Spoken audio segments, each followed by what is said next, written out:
Chatas tuvo el accidente, la gente de la comunidad.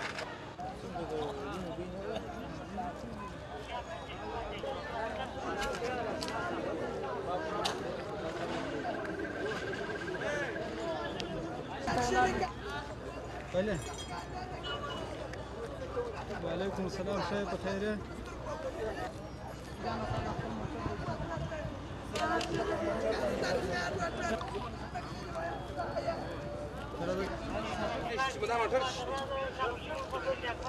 Eh,